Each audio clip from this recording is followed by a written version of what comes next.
Om Namah Shivaya. Good morning. How are you?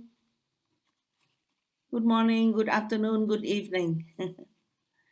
So, so welcome again to the Satsang weekly.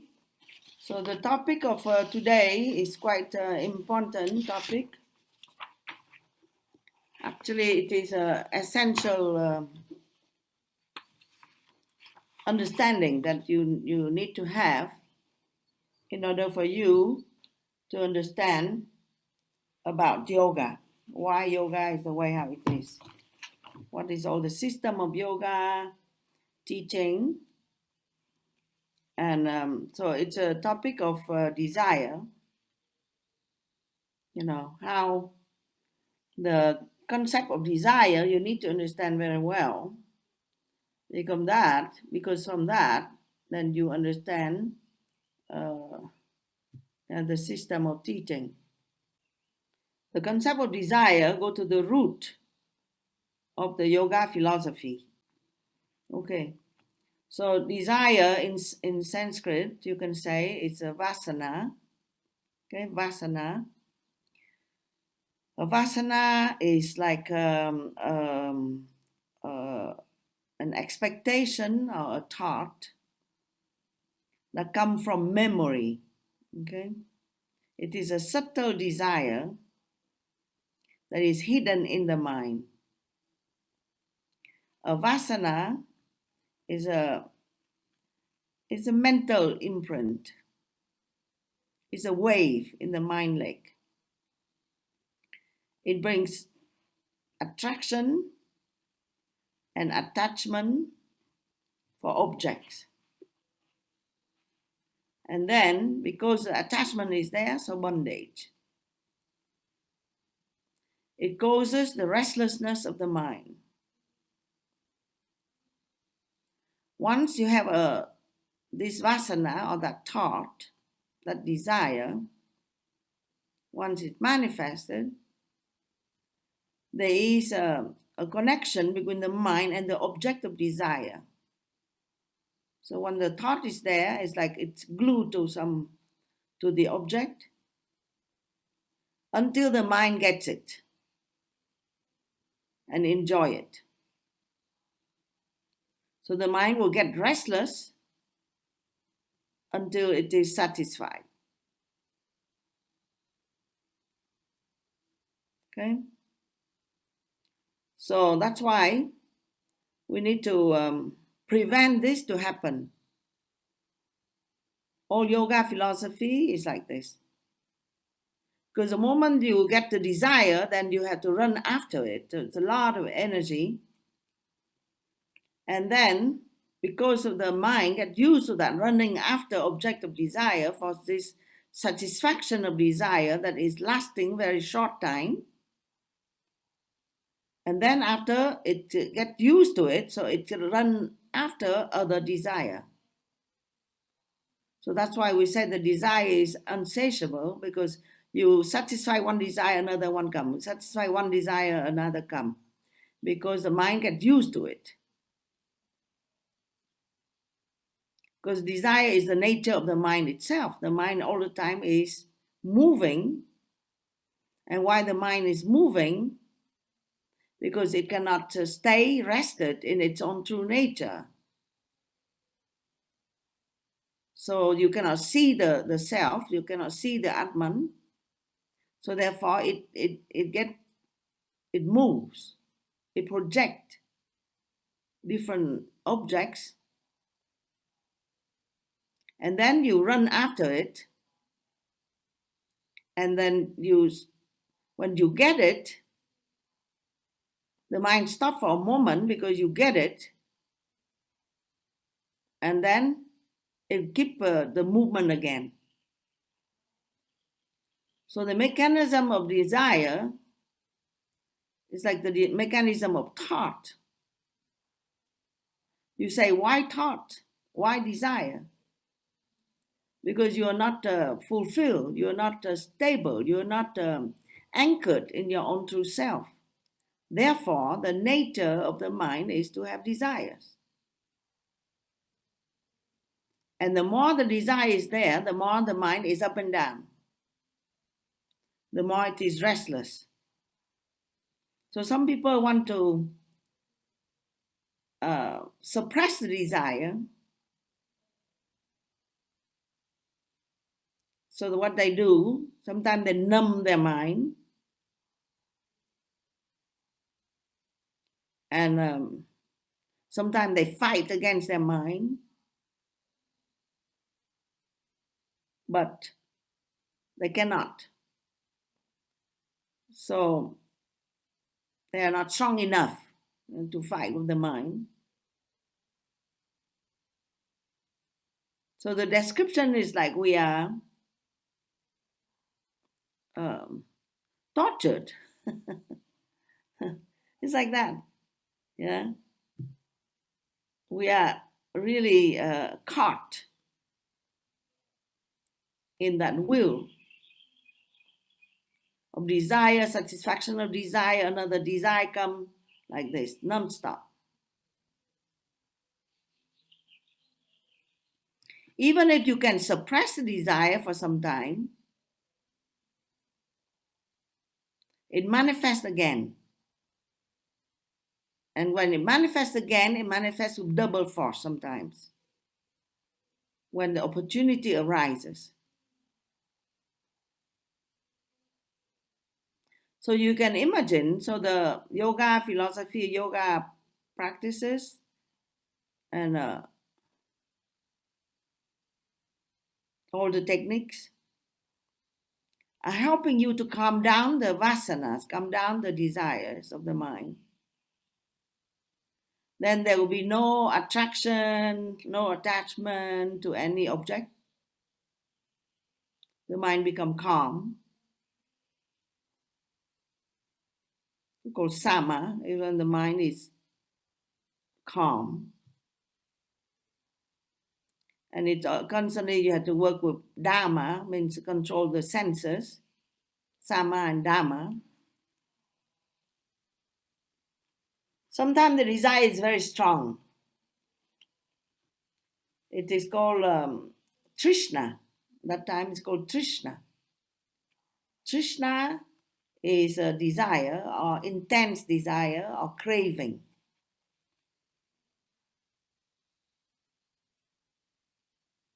Sometimes the word desire can be used positively. Let's say when you perform a sadhana, then you dedicate your action, which is your sadhana, for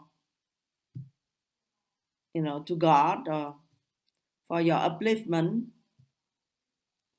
So that also you can say is desire. It's a positive desire that I will be successful in my practice.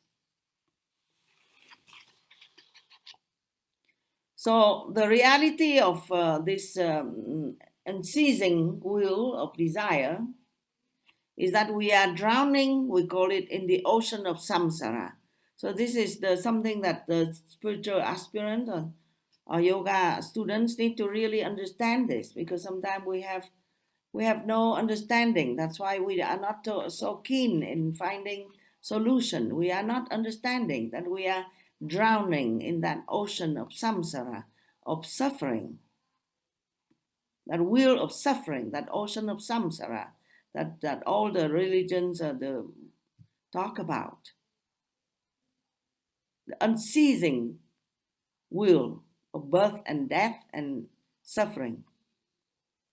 It's like drowning in the up and down waves of the mind. The life is like a roller coaster, up and down, up and down. The unceasing desires and dissatisfaction, unhappiness. We are constantly in that state of hankering. You know what means hankering? Hankering is like you are missing something and you're all the time waiting for something. We call restless. You're all the time there, looking, hankering for fulfillment. We hanker after happiness, fulfillment, but always we are after some kind of object externally. And then we, like I said, we work very hard, we satisfy our desire, and then other desire come, and again we feel empty and restless.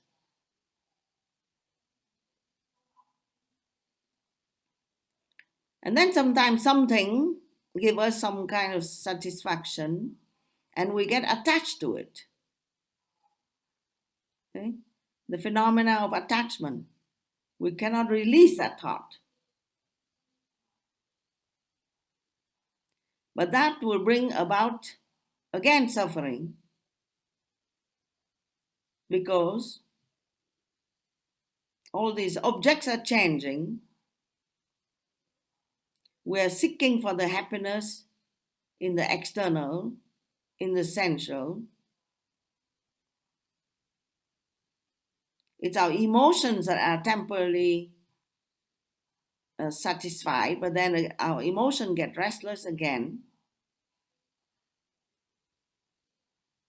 Sometimes we are caught like in a quicksand. The more we struggle to get out, the more we are sinking. More and more worries and more desires.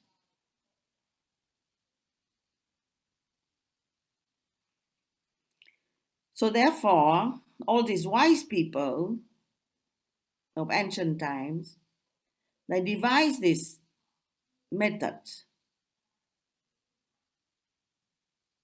If you just satisfy desire and you become happy, so nobody need to no need to have wise people, no need to have sage, no need to have all this school, like our school here try to teach people day in and day out. I'm 40 years in this, blabbering the same thing. If it's that easy, you know. So the teaching say that the truth is unchanging. It is it is complete.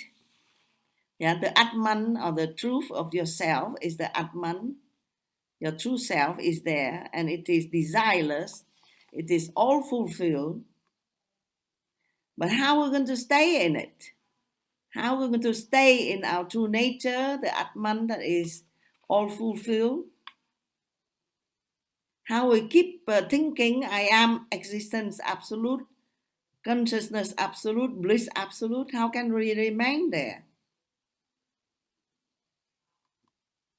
So there are methods for us to keep remembering our essential nature and detaching from the changing, and to wake up and to maintain some sanity, some stability. So these are the yoga methods. But I keep describing, how it is very difficult, so that you understand and you are more serious in the practice. So another important aspect, some of you are yoga students long time, so you understand what is karma. So you need to understand that desire is a root cause of karma. Desire is a root cause of karma. Okay? So we are caught in that wheel of samsara, in the endless chain of fulfillment of desires and creation new desires and searching for fulfillment of new desires. So this is called the wheel, constantly. Okay? So that creates what we call the three types of karma. Yeah? The karma of the past accumulated, the desires from the past accumulated, waiting to be fulfilled. And the karma of the present, you fulfill the desire one after the other. And then in the fact of living this life, you fulfill the desire, and then new desire will come. So, desires cause action. Karma means action. And actions strengthen desires. You get that? Because the desire is there in the mind, so you take action. Yeah, mental action, physical action. And you have to be born in order to perform this action. And then when you satisfy the desire, then again it's strengthening it.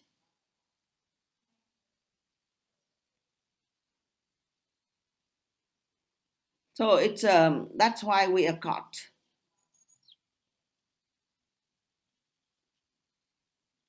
So the yogis of ancient time, they devised way how we can fulfill the desire of past, but not creating new desire to be fulfilled in the future.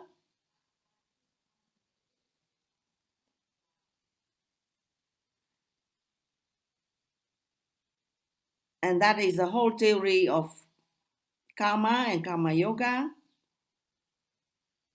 Why we need to develop the attitude of a karma yogi when you are in life, to do your duty, to do what you need to do to fulfill the karma of this body and this mind. At the same time, not to be attached to it, to be offering your result of all your actions, current actions,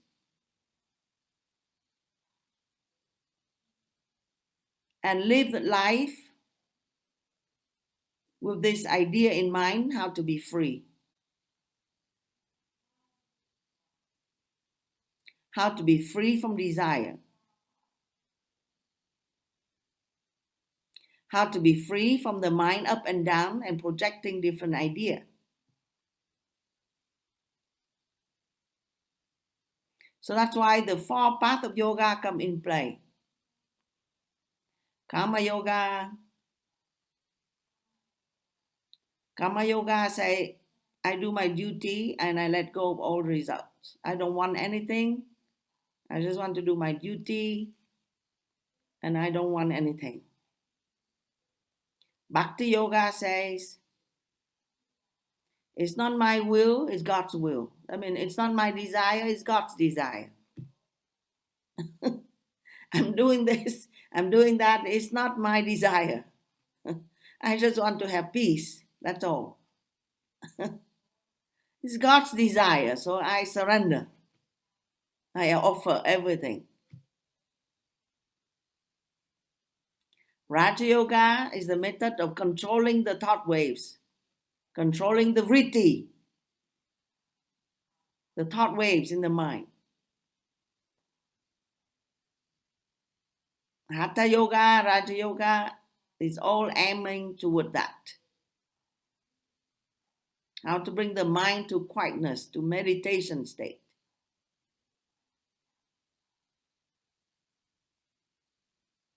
And Jnana Yoga use that self-inquiry in order for you not to have continuously new desire, and then, how to understand that it's not worth it and to let go of it, we call detachment. So the ancient yogis or sages or rishis, they decided, they classify everything into the four main goals of life, called the Purushartha. Okay? For motivations. Depending on one's consciousness, one motivation will be stronger than the other. I mean, four you can say, a stream of desires. The number one is Dharma.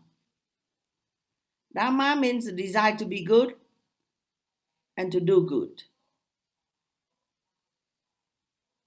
Okay? So still desire, but desire to be good and to do good, to follow Dharma. Number two is Artha. Artha is desire for wealth.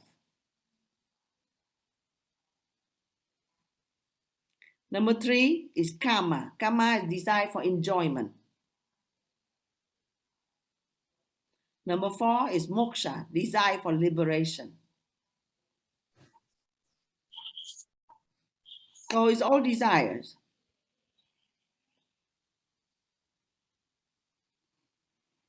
From the nature of the desire, then you see different people, they have different modes of living.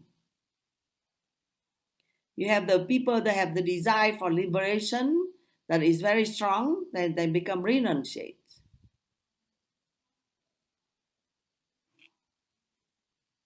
The renunciates, they declare, this is it. That's all I want is liberation. I don't want anything else. And there are some people that are mainly their life is based on enjoyment. They make money in order for them to enjoy the senses and buy more stuff. And then some people, they want wealth. You can say business people want wealth. And then there is a people that want to do well in this life. Be good, do follow Dharma. Okay?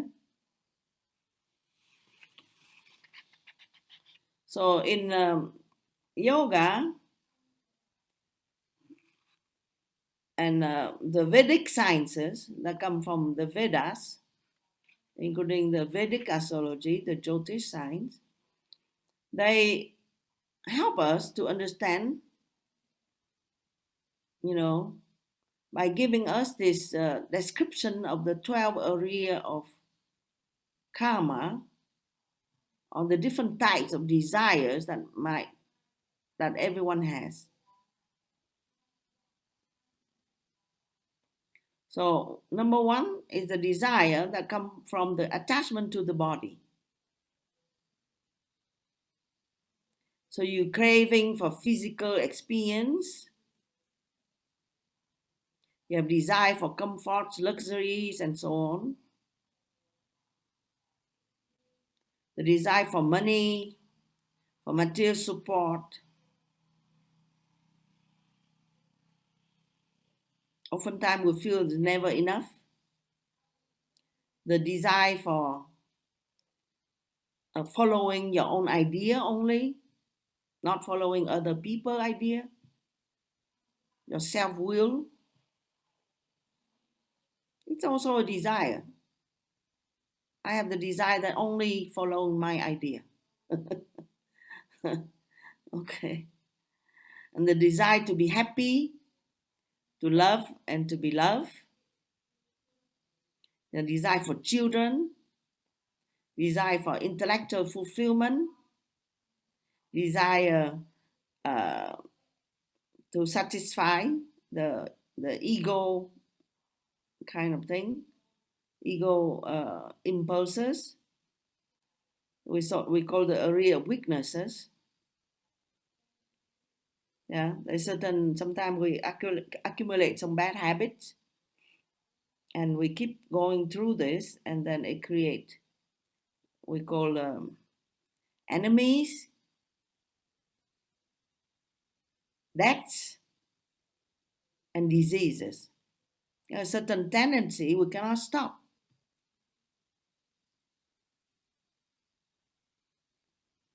Desire for sex, for partners. Yeah. represented by our lustful tendencies, our procreative instinct, very strong. There's a desire for knowledge, for self-transformation, the desire to fulfill Dharma, to follow God's will, the desire for power, position, recognition, name, fame, the desire for success, for gain, and the desire for liberation, to be free. So we give things away, we renounce things, we give things away in order for us not to be caught, not to be attached. So we give things away. So that's the desire for liberation.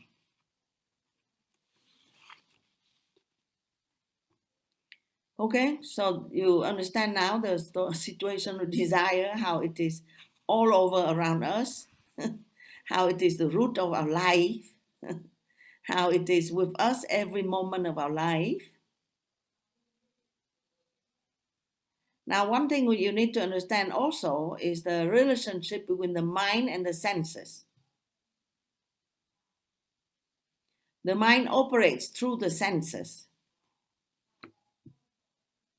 The senses have outgoing tendency. That means we have 5 senses. The eyes want to see all the time, want to see. The nose want to smell, the mouth want to taste, the ear want to hear, the tongue want to taste, touch. So that's called the senses, and they have outgoing tendency. Their job or their duty is to go out and reach out and get information in the mind and work with the mind.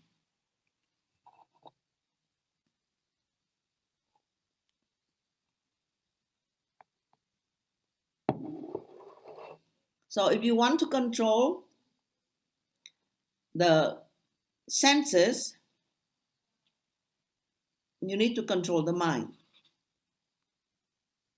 So if you don't want to crave for ice cream, yeah, you can tape your mouth, but then the ice cream is still in your mind. So you have to go to the root cause, which is the mind. That means you have to have the intelligence to understand that ice cream will kill your digestive fire. Ice cream is water with syrup, with color, and with a nice name. You see, you have to break it down and understand the true nature of ice cream. So then it help you to somehow counterbalance this addiction to ice cream and sugar.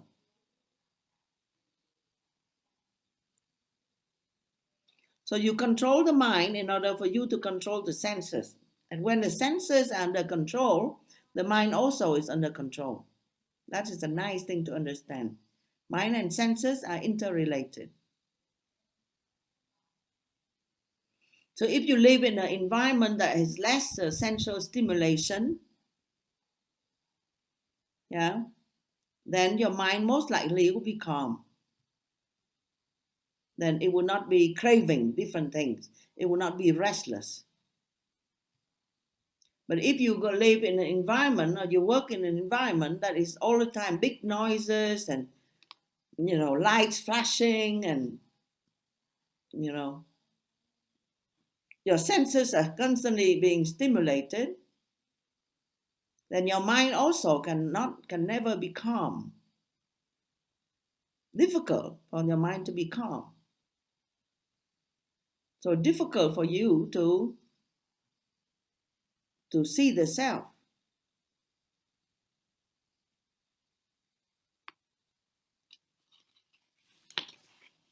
Okay, so a few things what to do according to yoga philosophy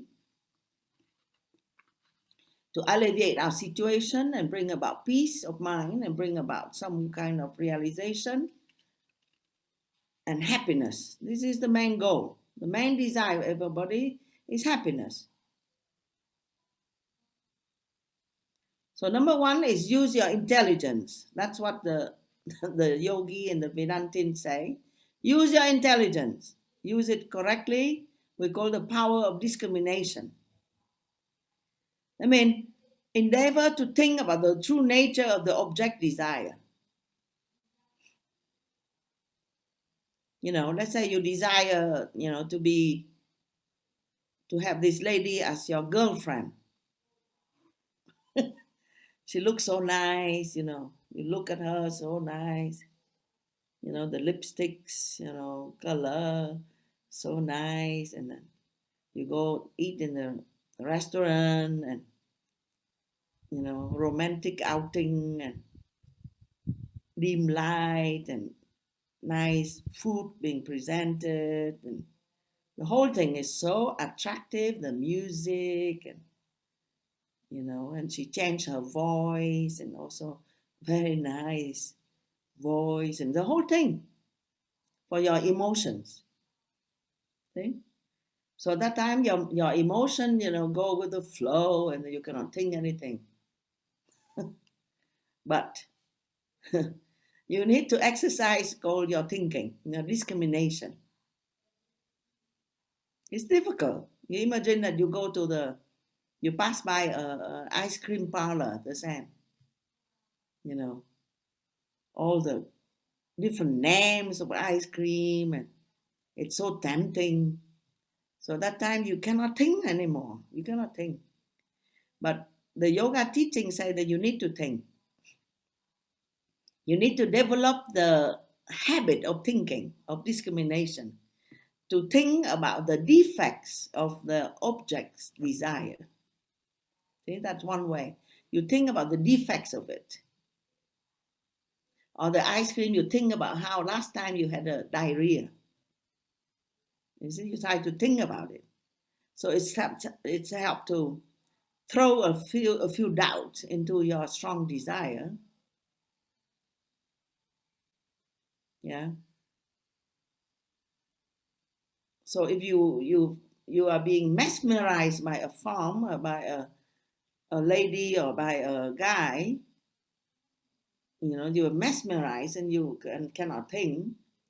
You think, how when they just wake up, for example, how they look.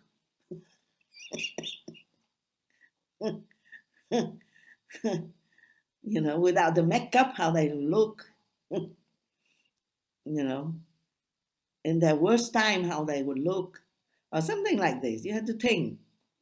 You think about the defect of the objects that you desire. So help you to have some doubt and slow down. You realize the illusory nature of the objects, how it is changing, how it is imperfect, how it failed to bring you lasting happiness. You remember your past experiences, how the mind has projected so many illusions, and how we have experienced them all and did not get to where we want.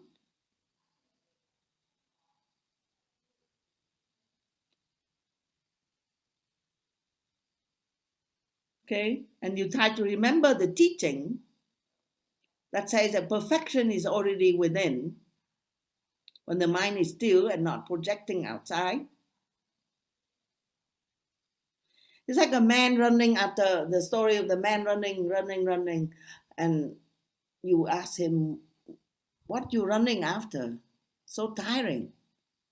And he said, I want to catch the head of my shadow. But when I run fast, it runs fast. I cannot never catch the head of my shadow.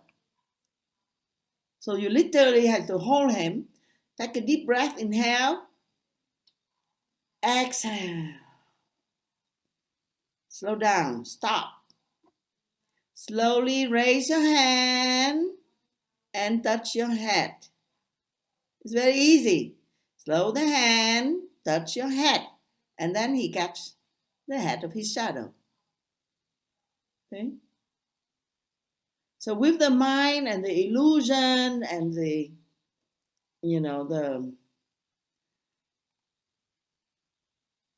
so long, so many years, tendencies of the mind to look for happiness externally.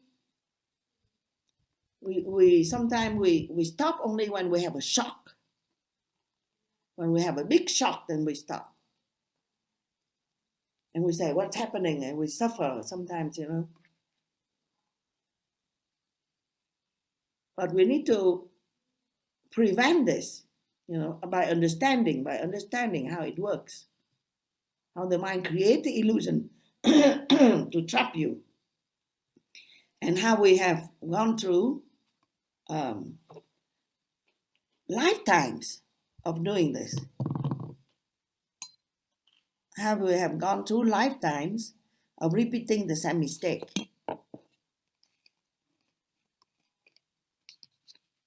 So yoga method devise ways how to slow down for awareness.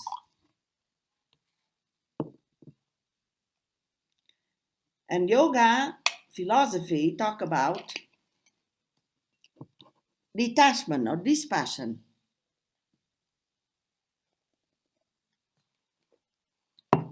which is how to develop indifference to sensual enjoyment.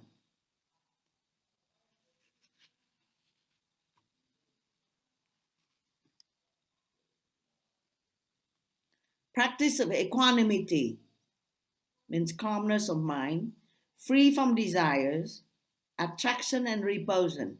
So the yoga teacher say the mind is swinging from extreme to extreme. So that's why the roller coaster, the up and down of the mind.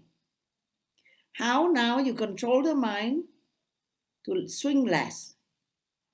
Instead of from this extreme to that extreme, just a little bit less, a little bit less, a little bit less, a little bit less.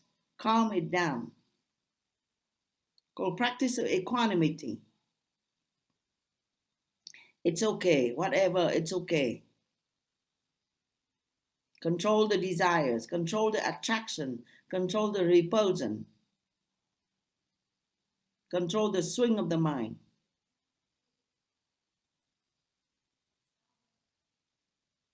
Be detached from sensual enjoyment. Know that it brings you pain, weaknesses, it makes you become weaker. You have a slave mentality. You become restless. How to keep yourself calm, resist temptations, and control the mind. Know that anything beautiful, that attractive outside attracts you is born from your emotion and imagination. The real beauty of beauties are to be found in the Atman only. Any beauty that you see outside is only one reflection of the Atman. You go to the source, the Atman is there within you. And detachment also means remember the pains of samsara, like I described earlier, the unreality of objects, and the bondage that come from attachment.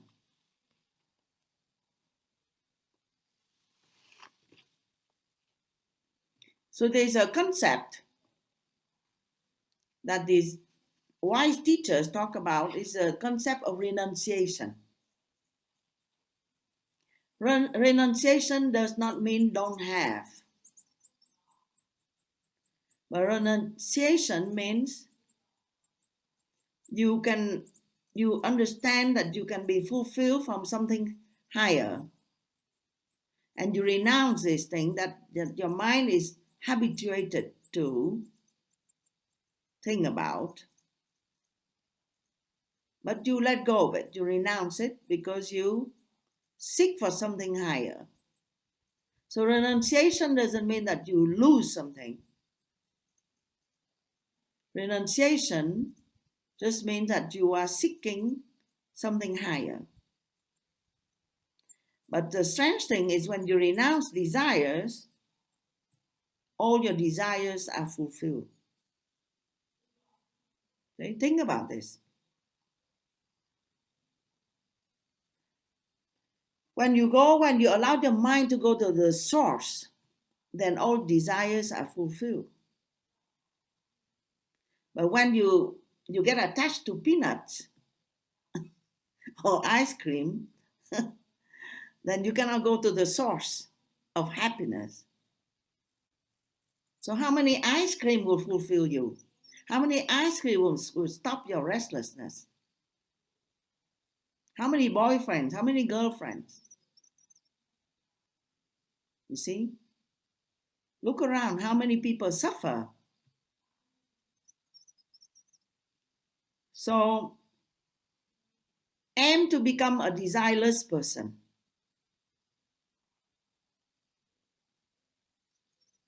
Live in the present, let go of the past, let go of the future. True renunciation, according to Swami Sivananda, is renunciation of egoism,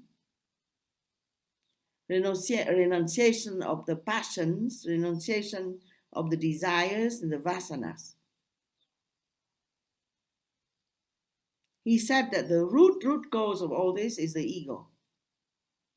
The moment you renounce this false sense of self that are attached to the body and mind, then all the other things will become loosened. Lust, anger, greed will become less. You just have to renounce the main big guy, which is the false identification, the ego.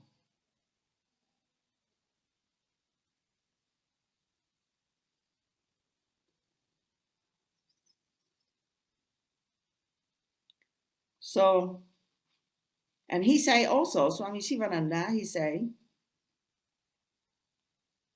that think clearly that yoga and Vedanta does not ask you to renounce the world, but to renounce the attachment, the I-ness and the minus. The ego is the I-ness. All the time, I. So what you do is you pursue the desire of the I. This is a problem. And then you think that the world, and you need to possess these things we call mind. If you renounce the I-ness and the minus, yeah, then you have a chance.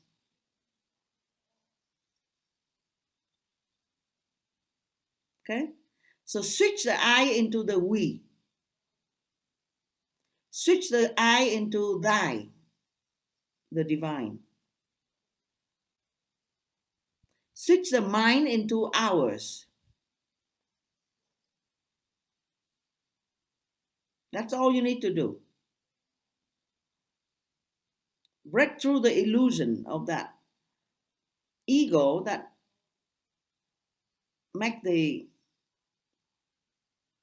create the source of this unceasing chain of desire.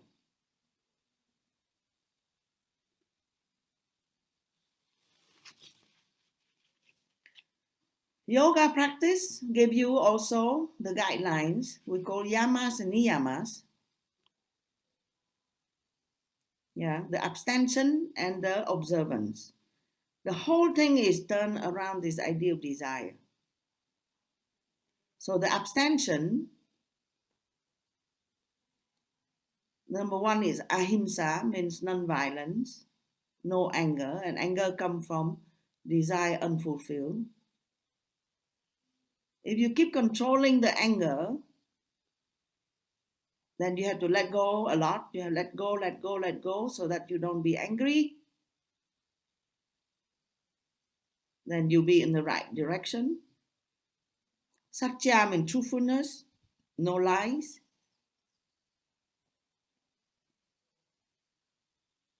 You have to go to the root cause, which is fear. Fear comes from attachment. Again, you go back to desire. Asteya, non-stealing. Be contented, no envy. Again, the root cause is desire. Brahmacharya, control sensual and sexual energy. The lustful tendency, again, is desire. Last, aparigraha, no accumulation, no greed. Everything is desire. Niyama is the thing that you need to do. And these are the thing you need to pay attention to.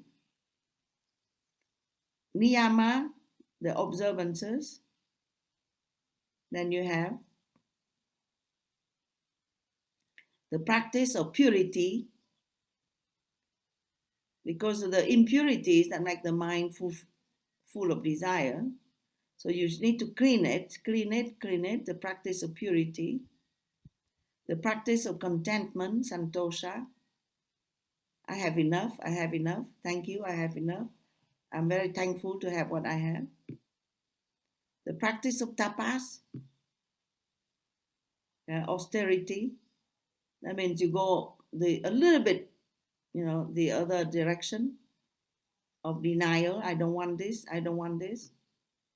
You make your senses and your mind a little bit uncomfortable.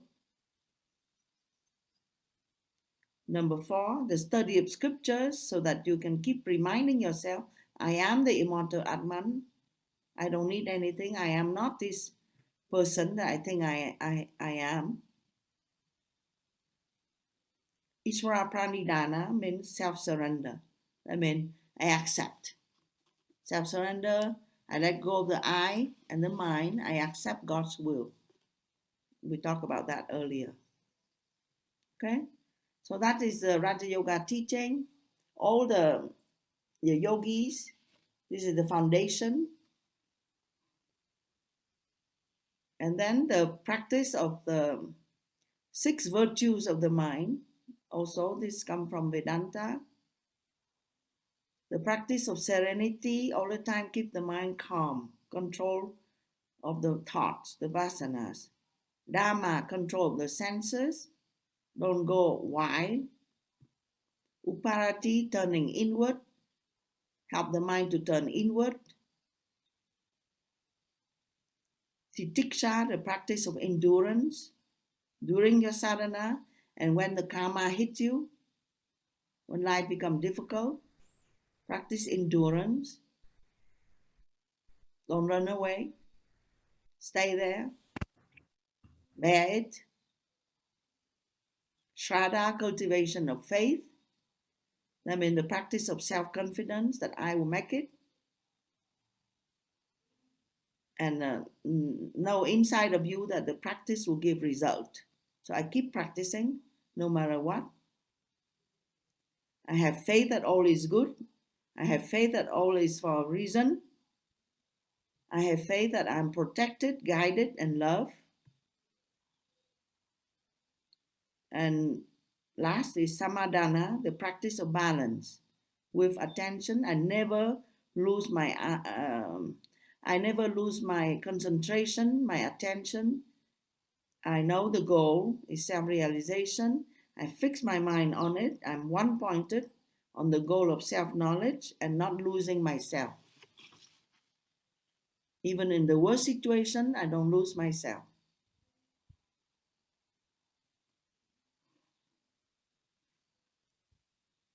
Okay?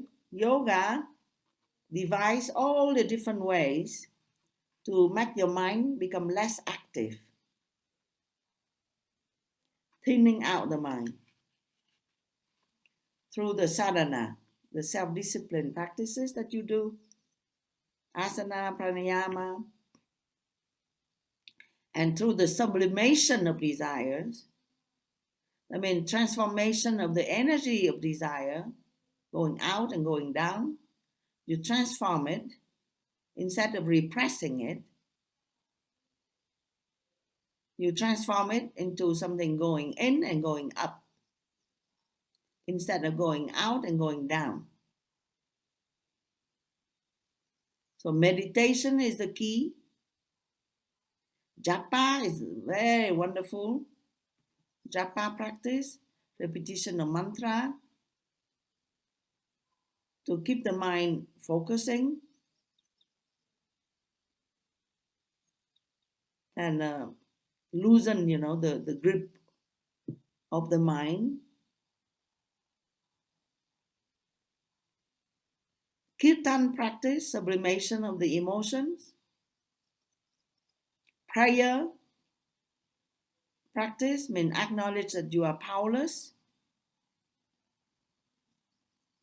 You are not going to pray if you think that you can manage your life. But if you understand the bigger picture, then you see how difficult it is to manage your life. So you need to resort to prayers. And the power of prayer will help you to be on the right path. Cultivation of devotion.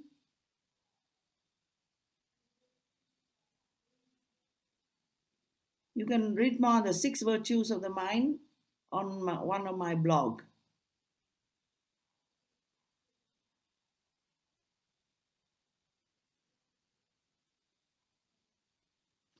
Okay, and practice of remembrance, we call everything is the self. Everything is in the self. So live life spiritually from seeing life from the larger perspective, not sensual perspective. That's the main big broad idea that you need to know. Yeah. Try to detach from the senses. You use the senses, but don't let the senses use you. And try to be as spiritual as you can. Can I have hot water?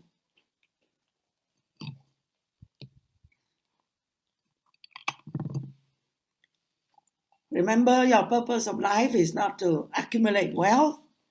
Sorry.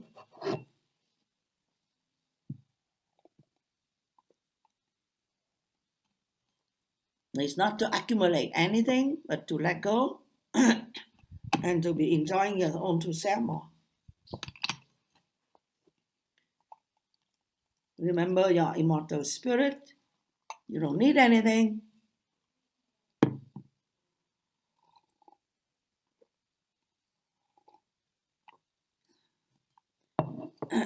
Just keep maintaining your inner life. Don't allow your mind to go outward.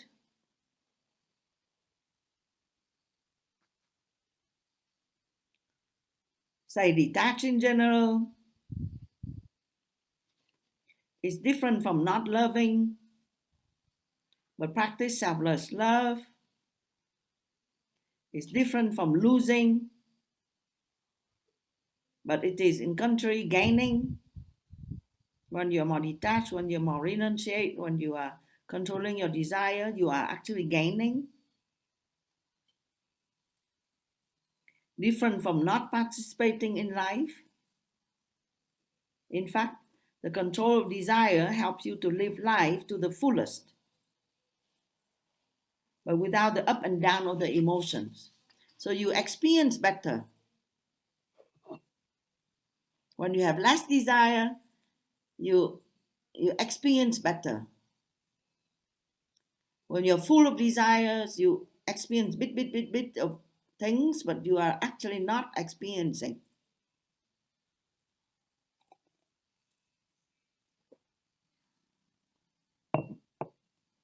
Remember, when the desires are not fulfilled, you become angry, you lose prana.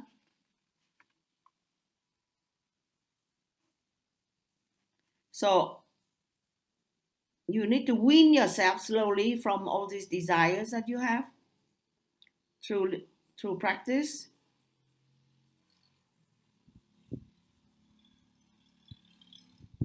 When the craving or the habit of fulfilling desires stop, know that you have to get used to that feeling of emptiness, of depression.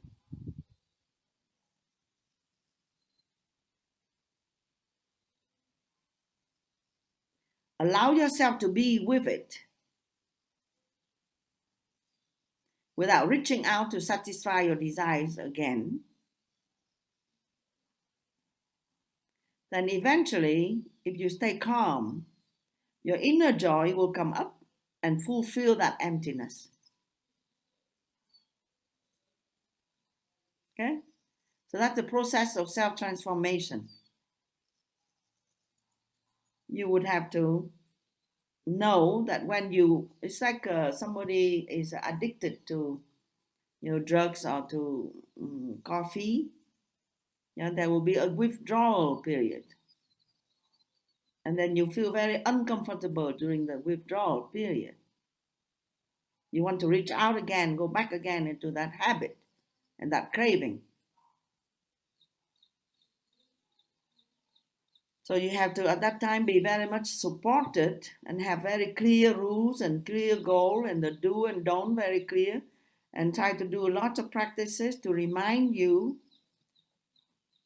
to be on the right uh, frame of mind to to do the practices that keep your mind not falling into the past habit,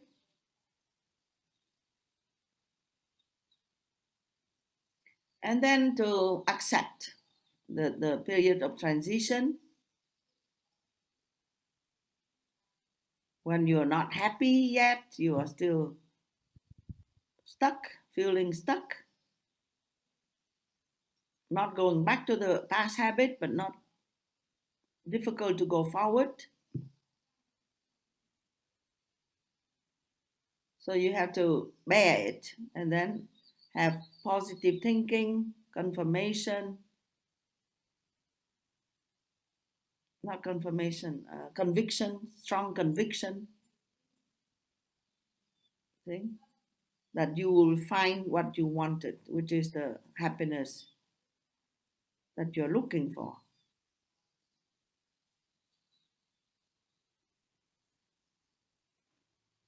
Okay? So let go of the cookies, like the story of the monkey putting the hand in the cookie jar, hold a bunch of cookies, and cannot get the hand out. So let go of the cookies, get your hand out.